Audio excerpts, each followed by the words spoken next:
तांबूस फुटता उधळलाली भूपाळी रामपारी दिशादाही उजळल्या आल गोकुळ आपुल्या दारी निर्भेळ आणि सकस चवीच गोकुळ लई भारी गोकुळ दूध संघाची दर्जेदार दुग्ध उत्पादने गोकुळ दूध, दही, तूप, दूध powder, cooking butter, table butter, paneer, इलायची श्रीखंड, आंबा श्रीखंड, फ्रूट श्रीखंड, ताक आणि लस्सी. गोकुळ दूध आणि दर्जेदार दुग्ध उत्पादने. चव आहे कोल्हापुरी. गोकुळ लई भारी.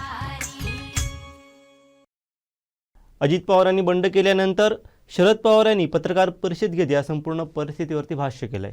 पाहूयात. एक स्टेटमेंट केलं होतं ते काँग्रेस पक्षाच्या विरोधी होतं आणि त्यानंतर राष्ट्रवादी काँग्रेस पक्षाच्याबद्दल होतं.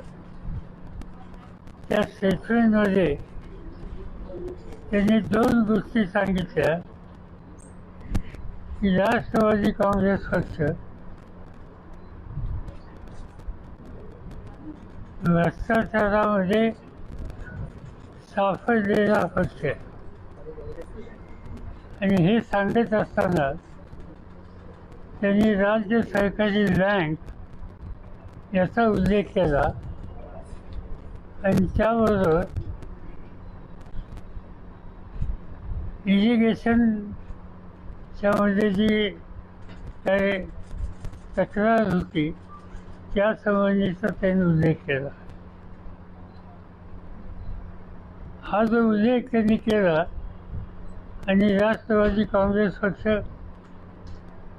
या भ्रष्टाचारात सहभागी आहेत असा जो आरोप केला, मला आनंद आहे की आज मंत्रिमंडळामध्ये राष्ट्रवादी काँग्रेस पक्षाच्या काही सहकाऱ्यांना त्यांनी शपथ दिली.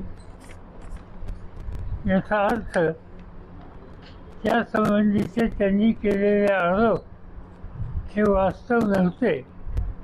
त्या सगळ्या आरोपातून पक्षाला आणि ज्यांच्याबद्दल त्यांनी आरोप केले होते त्या सगळ्यांना मुक्त केलं. त्याबद्दल मी पहिल्यांदा प्रधानमंत्र्यांचा आभारी आहे.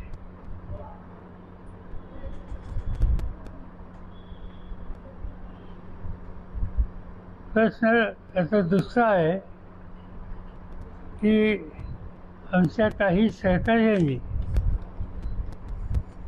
जी पक्षाची भूमिका आहे त्यापेक्षा वेगळी भूमिका घेतली.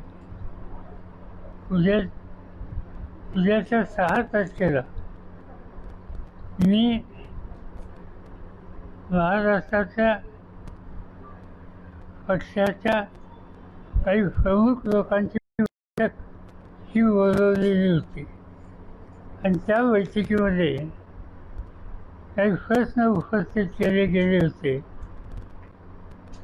संघटनाचा बदल करण्याच्या संबंधीचे त्याचा विचार करणार होतो. पण संपर्क साधून आम्हाला या ठिकाणी निमंत्रित केलं आणि आमच्या सह्या घेतल्या. पण आमची भूमिका वेगळी आहे ती कायम आहे याचा खुलासा त्यांनी माझ्याकडे केलेला आहे. पण या बाबतीत मी आत्ताच काही बोलू इच्छित नाही, तर याचं स्वच्छ चित्र माझ्या इतकंच जनतेच्या समोर त्यांनी मांडण्याची आवश्यकता. ते जर त्यांनी मांडलं तर त्याच्याबद्दल माझा विश्वास बसेल. मांडलं नाही तर त्यांनी वेगळी भूमिका घेतली असा निष्कर्ष मी काढेल. आता प्रश्न राहिला पक्षाच्या भवितव्याच्याबद्दल.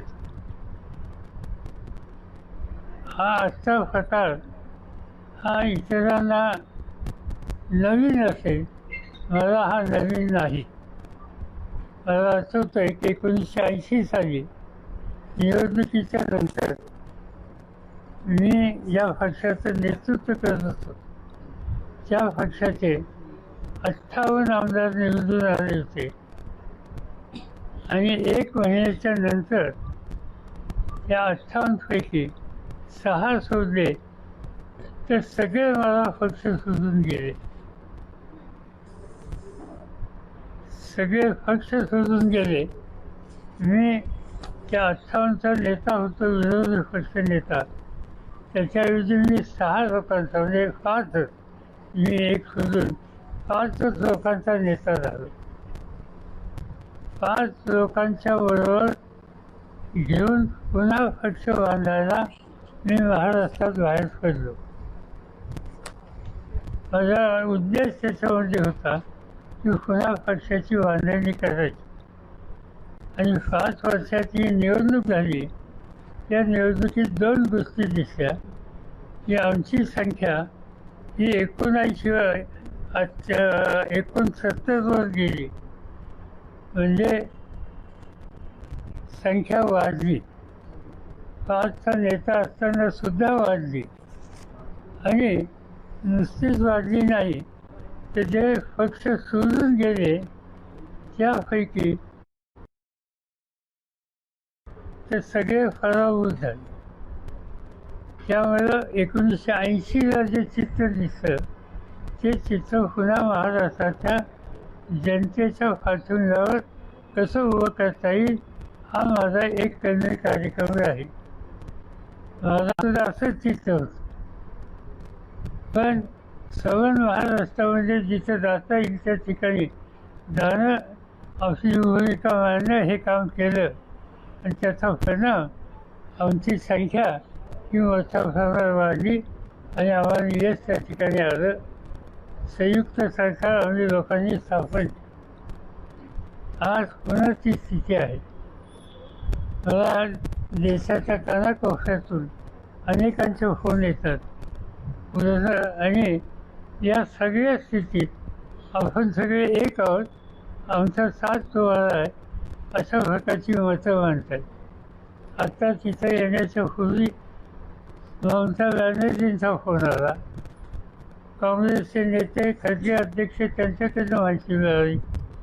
आणखी अनेक पक्षाचे नेते आज या देशामध्ये एक पर्यायी शक्ती उभी करावी याची आवश्यकता आहे. या सगळ्यांची ही भूमिका आहे. आणि त्यामुळं जो काही प्रकार घडला त्याची मला चिंता नाही आहे. आजचा दिवस संपला, उद्या सकाळी मी बाहेर पडणार आहे आणि कराडला जाऊन यशवंतराव वाढवता येईल तेवढा कार्यक्रम माझ्याकडून केला जाईल. आणि हीच माझी उद्याची नीती. आमचे दिवसभरातले सर्व अपडेट्स, ताज्या घडामोडी आणि थेट लाईव्ह पाहण्यासाठी सबस्क्राईब करा, लाईक करा कोकणचं नंबर 1 महा चॅनल कोकण 7 लाईव्हचं YouTube चॅनल.